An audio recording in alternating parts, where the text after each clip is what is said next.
Hey, welcome to the Pharmacy Residency Podcast, a member of the Pharmacy Podcast Network.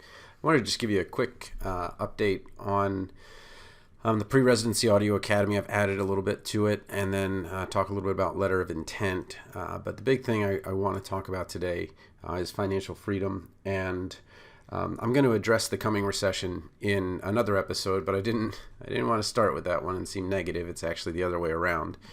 Really understanding how you can become, I guess more efficient is one way to put it, but more mindful of what's going on a day-to-day basis is what I'm going to be covering in a little bit.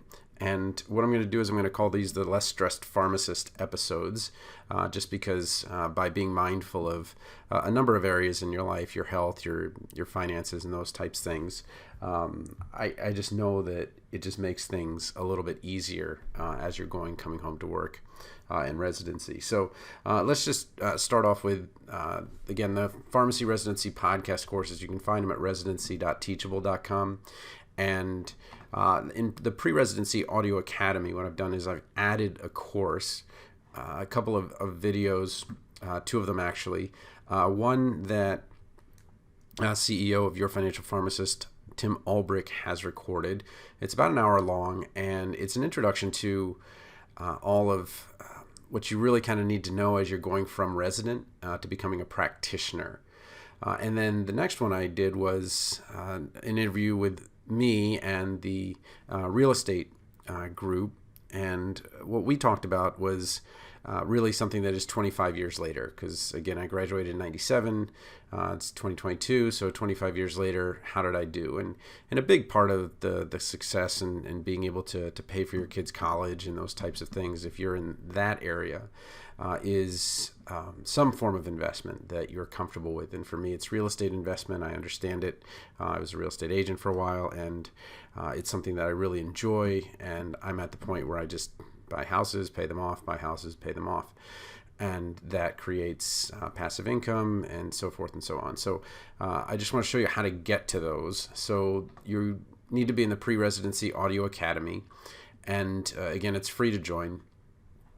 And when you go in there, you come down to, and I'll show you the full breadcrumb trail here. You go from the top all the way down here to the bottom, where you can see the financial transition video from Your Financial Pharmacist, where you're making a financial transition from resident to practitioner. And then the 25 years later kind of, it's audio only, but talking about generational wealth, where my granddad helped my parents helped us, and we will absolutely be helping our triplets who are, and I get there right now, they're 10, they're going to be 11 here in July, but we're really already at the point where, it's assumed that we'll take care of their tuition. My wife and I are back and forth on how much additional help we're going to give them. So do we pay for their room and board and all those things? I personally feel that it's more important to make sure that they graduate from college with no debt. That's certainly their first school, 2-year or 4-year. But I would really prefer that they start with a clean slate and that they don't have any debt at all. And if you look at the numbers, 16% of graduating pharmacy students have absolutely no debt. Unfortunately, the other 84% average around $178,000, and there are ways to get around that. But what I wanted to talk about also is really making sure that you are going toward the right place. And to do that, I have a preview video. You don't need to join the letter of intent course. This is something where I help students one-on-one as they're working toward their residency applications. And the biggest mistake that most future residents make is they apply to the wrong places, and they don't create the opportunities to apply to even better places. And so I've opened up the using the letter of intent to build your residency vision. It's just 10 minutes, 11 minutes. And what you want to do is you want to write your letter of intent now. And you say, well, isn't that thing that's due November, December? Yes, that's when it's due. But the reason that you do it is that you need to build those 5 areas. And so the big 5, okay, it's the big 5 things that you need to have to qualify, especially for the AMCs, the academic medical centers, and the top residencies. You need to have your clinical background that matches their site. Okay, that's kind of the big thing, that you're applying for a clinical job. You have to have that. The next thing is you have to have some form of leadership and membership in organizations showing that you do things. Service, what are you doing for the community?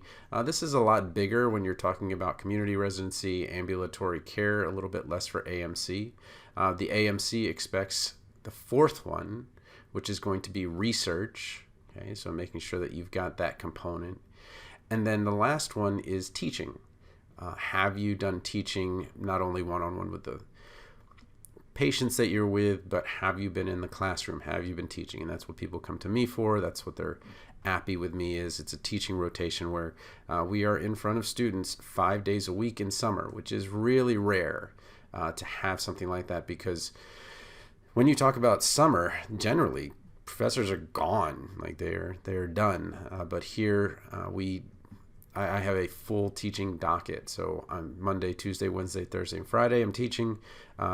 Some of those are virtual, some of them are in person, but getting in front of a classroom, getting in front of a group, that is a huge, huge part of making sure that you're qualified to teach those APPE students as a resident. So again, I just wanted to kind of point you to these two things. So again, if you want to start working on your letter of intent, you're certainly welcome to enroll in the Extreme LOI Makeover course. I do 2 letters, and again, we continue to work on that first letter. You got your top choice, and then what I do is I help you with that second letter so that you can see what does it look like when you start with one and then move to the next one. What are the changes you need to make? What are the things you need to kind of tell your recommenders? All right, so my voice is going a little bit. So anyway, we'll just wanted to point you to residency.teachable.com. The financial courses or financial video and audio are in the Pre-Residency Audio Academy. Again, that's free to join. And then that's the short course under number 13, Financial Freedom Videos.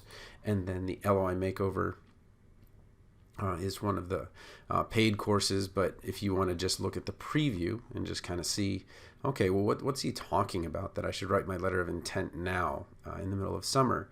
Because if you don't do that now, if you don't see where your gaps are, you don't know that you're going to need to actually ask your ID preceptor to maybe get some clinical work in critical care, or that you'll need to ask your critical care preceptor for some ID work so that you qualify for certain residencies. So again, it's my firm recommendation that you set up your LOI now so that you can see where are your gaps in the big 5, because the last place you want to find that you have gaps is in November and December, and then you have to change where you're applying because you didn't set up for a research project, you didn't set up for a presentation, you didn't set up for teaching, and now that's a huge gap, and simply with the rubric, you can't qualify for that residency.